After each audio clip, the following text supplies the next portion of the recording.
Hey, everybody, welcome to another episode of Purple Insider. Matthew Coller here, and we are continuing Tape Guy Week with a real tape guy here from The Athletic. Returning to the show, Ted Nguyen, one of my favorites, a must read at The Athletic. Anytime, Ted, you put something out, I am making that click.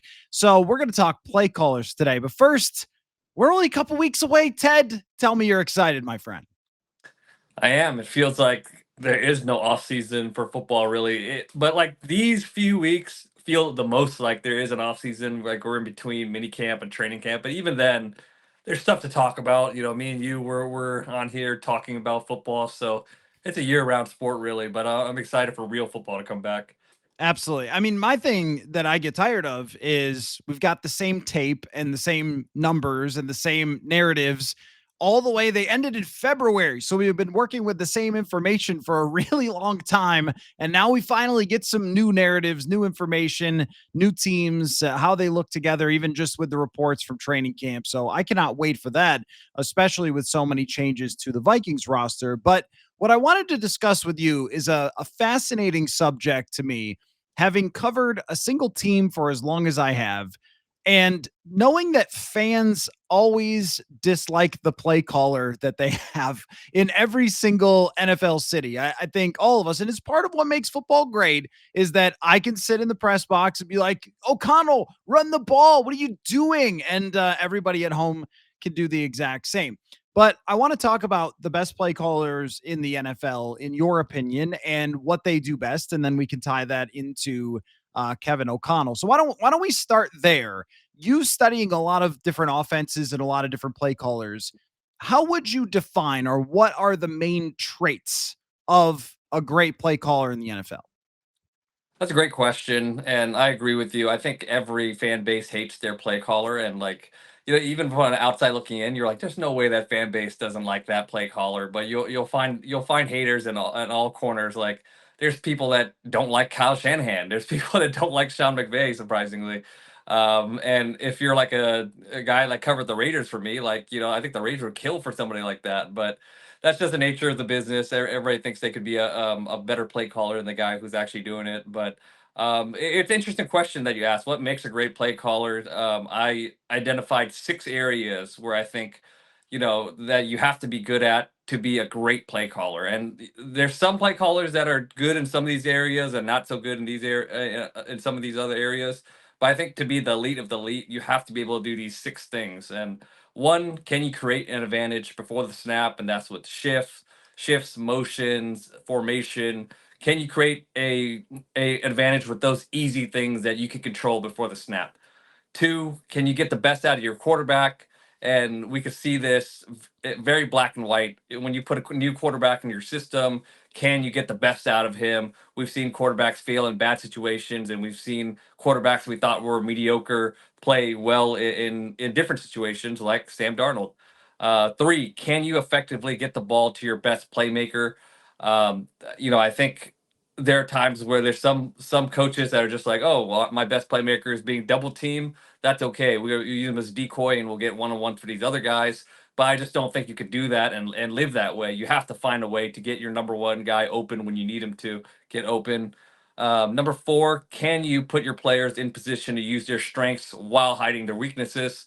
A lot of play callers talk about like we want to create or tailor our system to our players, but I don't think a lot of coaches are good scouts. And I think part of this is you have to be a good scout, and you have to be able to properly identify what your best players or your role players do really well, and how you hide and what their weaknesses are. And you can't do that first part of just identifying it. And it's a lot harder than you think it is. And you can't oh, like, this guy's really fast, so we're going to try to put him on deep routes all the time. You have to be really nuanced with your scouting report of your player and how to effectively use their strengths, and try not to ask them what they're not good at. So I think that's one of the top things, and I think that's a very hard thing. Not all great coaches are good at evaluating their own players. Five, can you attack your opponent's weaknesses? So that's game plan to game plan. How good are you at finding those weaknesses, and how good are you at exploiting those weaknesses? I think Kyle Shanahan is one of the best at this. Stephen Ruiz from The Ringer has like a meme, a microscope meme where Shanahan kind of puts his microscope over one player and he'll just attack him relentlessly. So he's really good at identifying those weaknesses and just like kneeing on those weaknesses. And number six, can you hide your own weaknesses? So as we know, it's easy to go in with a stacked roster and just do all these crazy fun things. But then when you are in the season and attrition hits, injuries hits, like how do you hide those weaknesses and how do you game plan around them? I mean, that is a tremendously detailed answer, Ted. I didn't know you did homework. I sent you the message and I said, "Hey, Ted, let's talk about play callers." And you've got this incredible list there. So let's go through it and talk about how it relates to Kevin O'Connell. And then I want to add a couple of things to that list as well. So I think as far as getting the football to your best player, this is a big one for Kevin O'Connell that gets a gold star. Justin Jefferson, regardless of how defenses play him, has continued to be the most dominant wide receiver in the NFL, which is incredible when you see how defenses cover him. And then if they go too far, well, then he's found ways to take advantage with Jordan Addison and TJ Hawkinson, etc. I think that O'Connell is extremely good at understanding his strengths and weaknesses and players and nuances of how does Jefferson run this route in this situation and how does that play for us? How does this quarterback like Sam Darnold throw certain routes with certain details and footwork and what works for him and what doesn't work for him? We saw a pretty serious adjustment from the Kirk Cousins era to Sam Darnold. And I thought that that was very telling because we didn't know, can he really adjust with a new quarterback or not? And he definitely showed that he could. I think covering for weaknesses is something I might say is not quite as strong for Kevin O'Connell because they continue to have long developing routes and deep dropbacks, despite the fact that they're having problems with the offensive line. And I know you can't completely throw out your offense, it's a downfield passing offense, but just against the Rams or Detroit, for example, at the end of the year, they're getting smashed on the offensive line. And it didn't really seem like they had a counterpunch.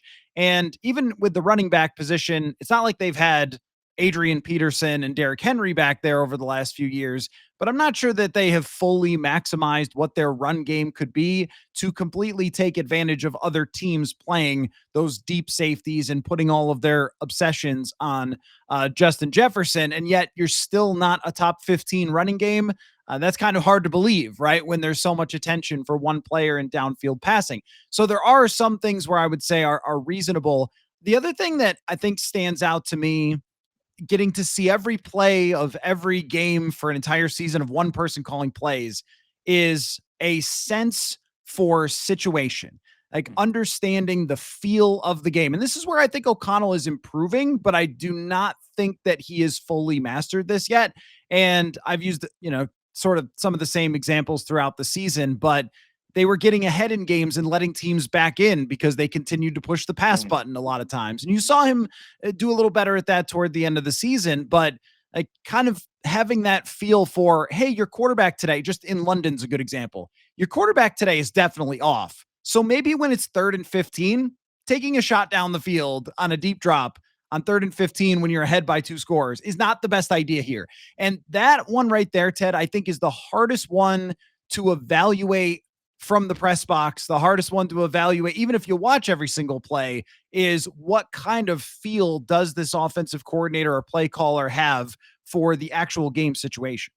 Yeah, and that's one where it's probably harder to judge off of all 22. Like you would, probably benefit from watching the game copy, understanding what, how the feel of the game is going like. And some coaches do that. Some coaches before they watch the all 22, they're going to watch the game tape, the TV copy and kind of get a feel for the game and understand those situations with a little bit more context because, you can look at the scores, and yeah, you can understand the situation, but like there is a feel that I admit that it's hard to get unless you are at the game or you're watching the TV copy.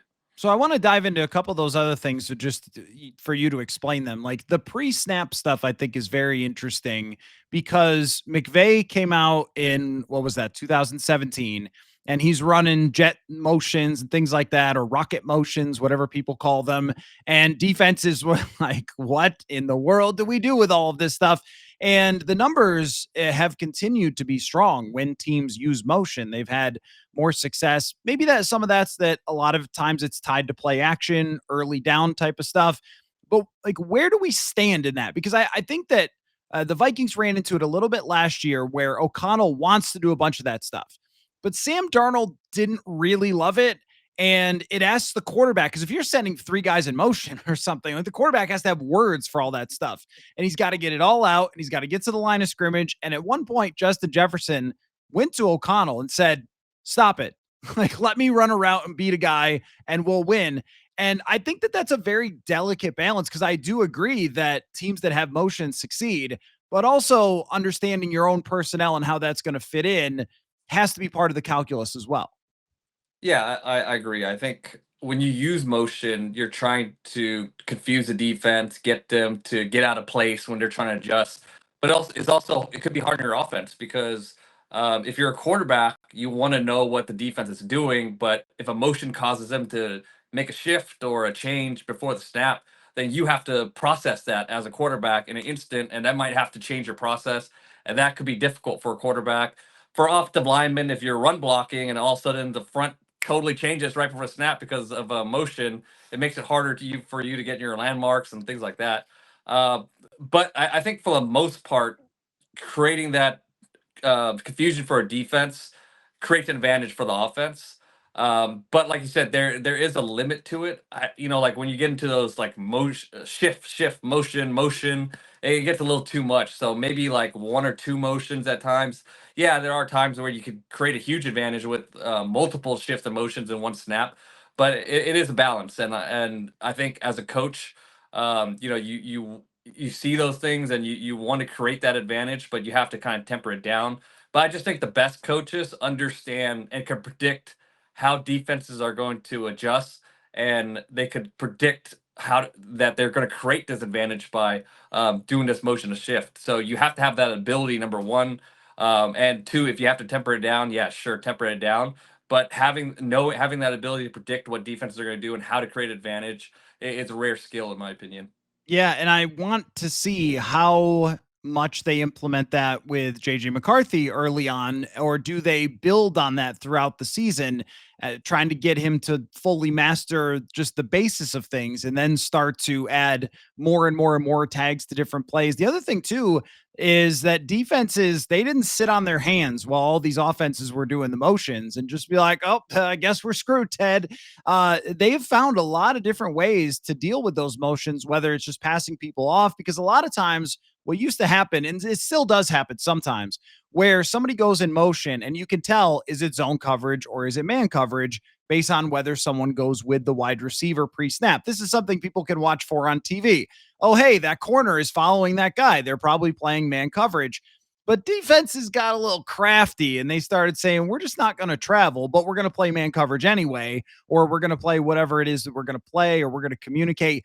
That cat and mouse game has been so interesting to watch. And I think part of being a good play caller is also understanding defense and how defenses work. And you mentioned that Kyle Shanahan thing of being able to put teams under the microscope. And this is where, because I think a part of this is not only talking about what makes it, but how we evaluate it from our seats right here. I think opening scripts tell us a lot about that, Ted, where you could get a real sense for, oh, they had a great plan here, or okay, they really didn't, or they got something they didn't expect from the other team, and you sort of got out cat and moused by the opposing defense. Guys, if you watch the show all the time, you know that I'm a hat guy. But if you're wearing hats to cover up for your hair loss, then I've got something that can help you. It's called Hims. If you've lost your hair, that doesn't mean you can't find it again. Try Hims Hair Loss Solutions, and you'll be joining hundreds of thousands of subscribers who have found their hair again. Hims makes treating hair loss simple with clinically proven ingredients that can regrow hair in as little as 3 to 6 months. Choose from personalized, chewable, oral, spray, or serum treatments to find what works best for you. The process is simple and 100% online, so there are no uncomfortable doctor visits. Start your free online visit today at hims.com/purple insider. That's HIMS.com/purple insider for your personalized hair loss treatment options. Him.com/purple insider. Results vary based on studies of topical and oral minoxidil and finasteride. Prescription products require an online consultation with a healthcare provider who will determine if a prescription is appropriate. Restrictions apply. See the website for full details and important safety information. Yeah, usually with the first 15, that's when you're going to see the craziest shifts and motions and plays that involve a lot of pre-snap movement because as a coach, you kind of have a theory and idea of how a defense is going to react to your formations and line up against your formations, you react to your shifts and motions, but you won't actually know until you get into the game and you actually do it. So the first 15, they're trying to test out how this defense is going to react, and they're taking notes and they're adjusting their game plan, or if it's exactly what they predict, they're just going to stick to the plan. So that's another skill. So, are you able to adjust if a defense throws you a curveball? Some coaches are really good at it, and some aren't. I mean, if you look just the first 15 guys like Kyle Shanahan, Andy Reid, Sean McVay, their offense is moving up and down the field in the first 15 plays.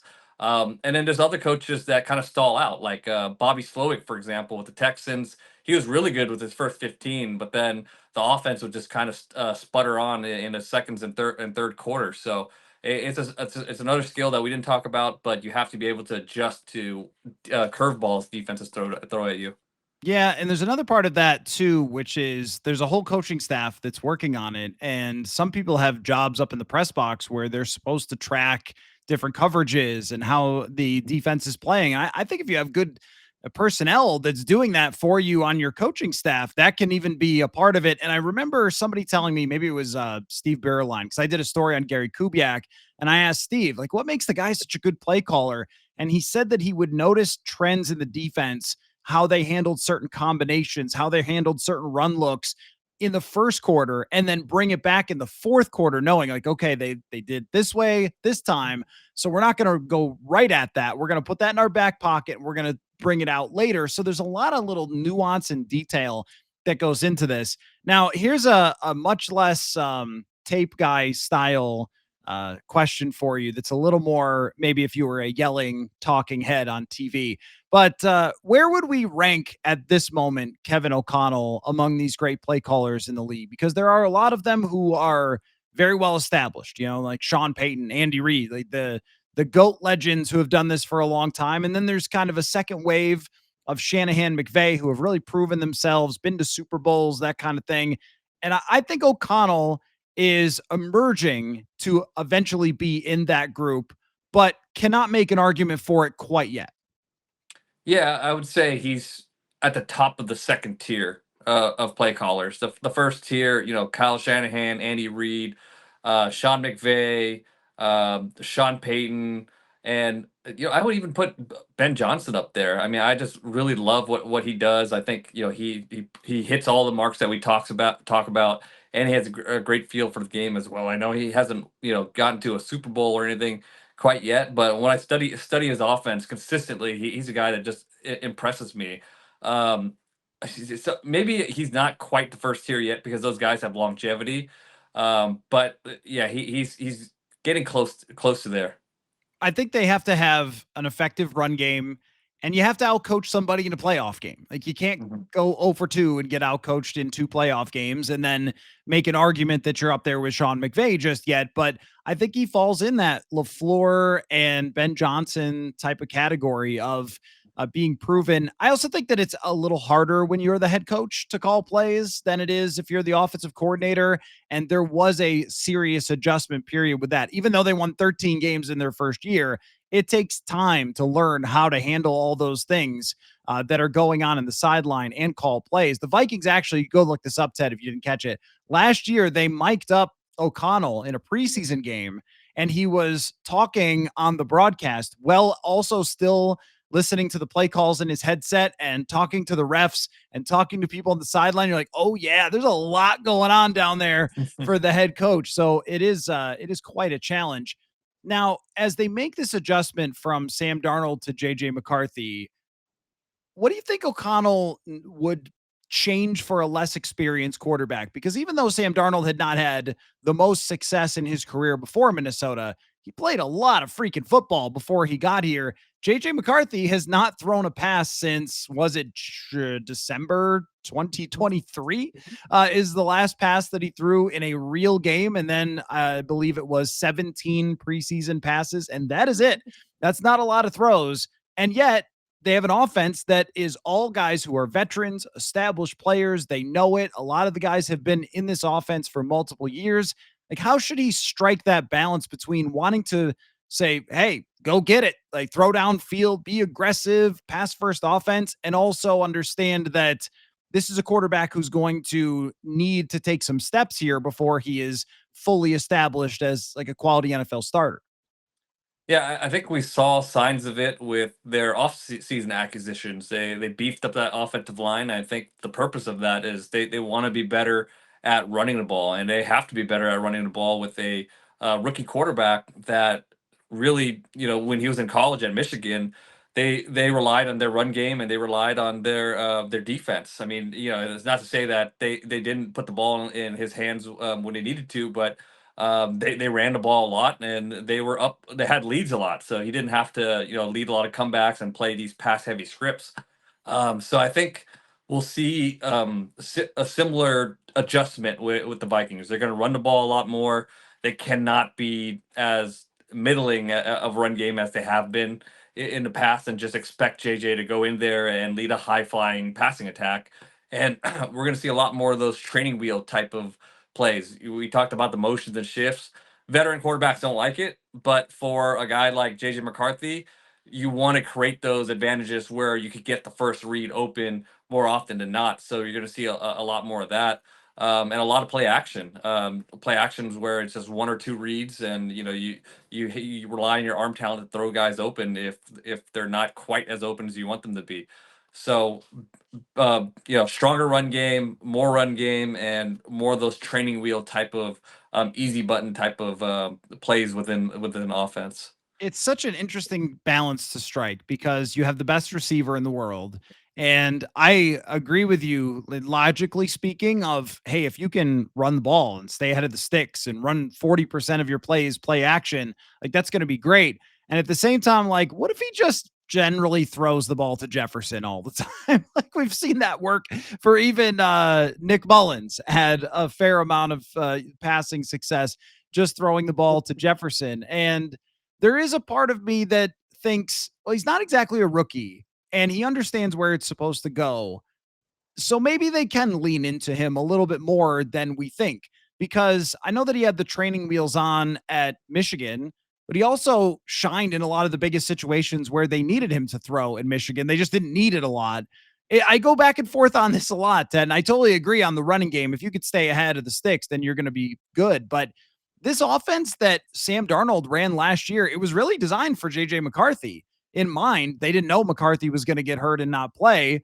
And they were one of the most pass heavy teams in the league. So I guess I'm more interested to find out how this is going to be managed. I think for Kevin O'Connell, this is probably going to have to go back to the feel thing, Ted, where he's going to have to just feel out where JJ McCarthy is at and be constantly shape shifting and adjusting. And I think that that's another sign of great play callers is when something's not working or something's not fitting, that they make a change and they alter what they're doing. Like when Zach Taylor changed for Jake Browning and started to throw nothing but screen passes, or last year when Malik Willis all of a sudden came in the game and Matt LaFleur had to switch it up.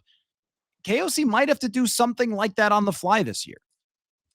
Yeah, I mean, I don't think this offense is all of a sudden gonna go into a run first mode where they are top five in run rate.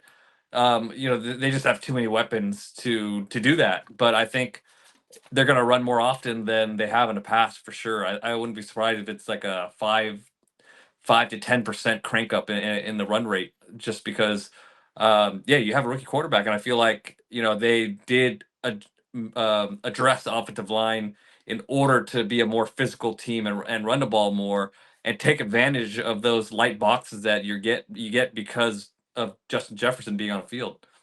Okay, so I want to throw just a couple quick more rapid fire at you that are a little bit random. But you mentioned Ben Johnson. Is that going to work with Caleb Williams? What do you think?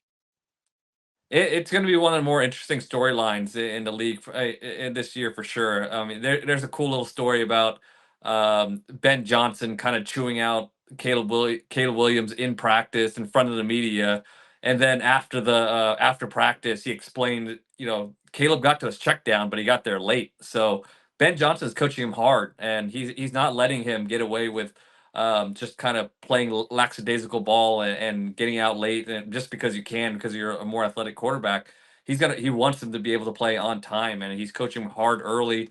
And how Caleb Williams adjust to that coaching, how he takes that coaching is going to set the ceiling for where this offense is going to be. I love what they did with the interior of the line. I think they're going to run the ball better.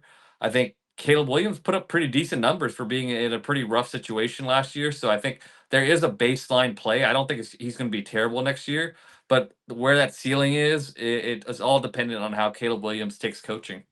Yeah, I agree. And I also think that there's something about Caleb Williams in the way that he sees the field, or rather doesn't see the field at times, that makes me wonder, can you do the same stuff that you did with Jared Goff? Yeah. Because I think Jared Goff's superpower is that he sees the field extremely well, especially in the middle of the field, and delivers the ball on time where it's supposed to go time and time and time again. I mean, this isn't just a Caleb Williams adjustment, this is a Ben Johnson adjustment. The other part is, too, and this is what kind of perplexes me about the Bears.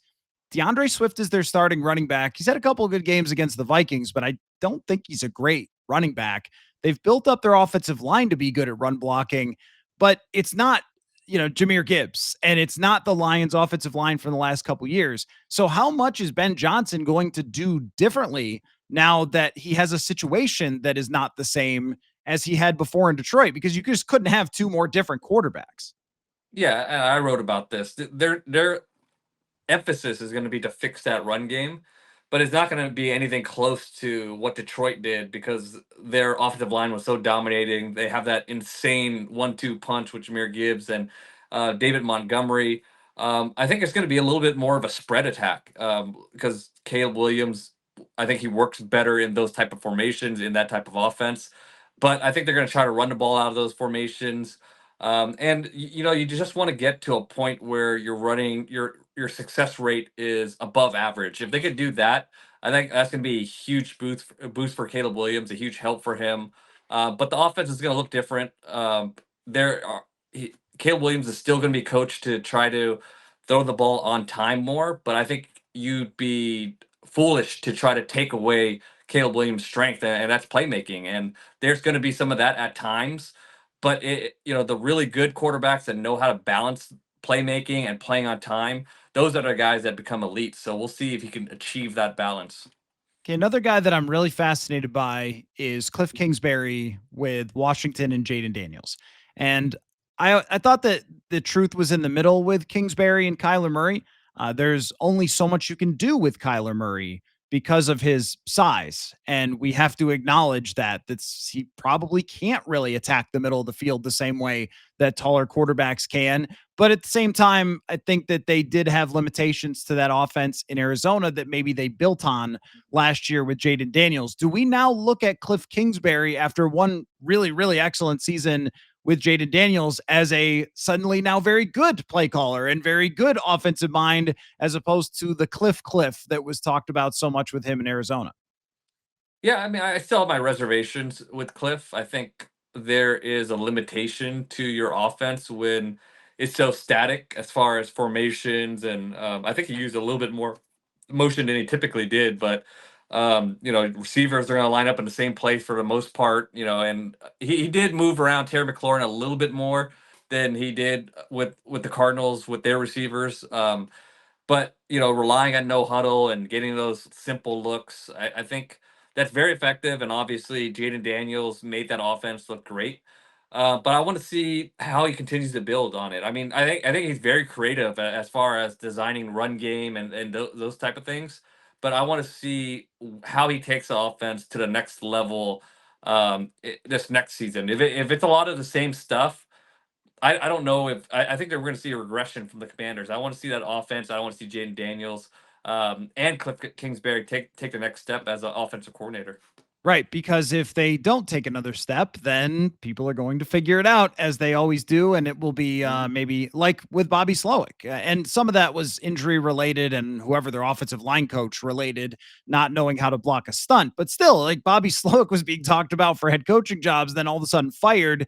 Well, the league can figure you out pretty quickly. Last thing, give me a thought on a trend or something that is maybe an advancement you see or something that changed from last year as you were studying ball that you thought, maybe this could be going in a different direction or a new direction. And while you think for a second, I'll just shout out the person who asked me for my Friday mailbag why there aren't more flea flickers in the NFL these days. There used to be flea flickers all the time when we were kids, Ted. They don't do them anymore. I think that's because they would just get sacked, right? I think the D lines are too nasty and you would just get sacked a lot. But bring back the flea flicker. Okay, what's your real answer? Um, I actually think that flea flickers are kind of making a comeback because we're seeing two deep safeties a lot, and then when you're playing two deep safeties, they have to come off the box to play the run. So you're trying to get those safeties up more to get those flea flickers and throw them deep. But to get back to your question, it's kind of boring, but I think we're going to see more 6-0 linemen, and a lot of teams are looking for that extra tight end that could block. We're going to see a lot more 12 personnel with these light boxes. There's teams like the Bills that use a six offensive lineman really effectively. The Lions use a six offensive lineman really effectively. The Ravens essentially use a six offensive lineman with Patrick Ricard out there. So, with these light boxes, I think getting that extra blocker, whether it's a or true blocking tight end or another offensive lineman out there to create those advantages with those light boxes and lighter bodies. I think we're going to see a lot more teams kind of invest in that strategy.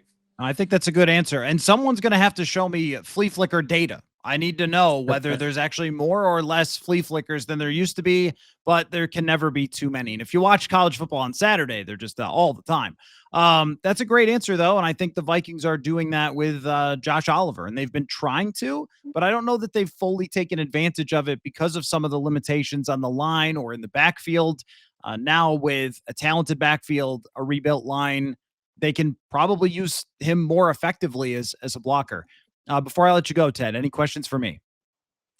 Um, that's a. I think you effectively added to my traits list. I thought I had a pretty comprehensive list, so I got a couple more from you that I got to add on there. Maybe I'll write an article about this because I thought it was pretty interesting preparing for this. I love that idea. I would really like to see that if you get a chance to write it because it's a great list that you made, and I've enjoyed talking about it. So okay, well, I'm always there for you, Ted, if you do have any follow up Vikings questions. But I appreciate you and all of your awesome work. I learned so much from you every single season about what's going on around the NFL and those X's and O trends, and I always just learn some new detail about football every time I read your work over at The Athletic. So thanks so much for all the time, man. And we'll definitely do it again. Yeah, thanks for having me on.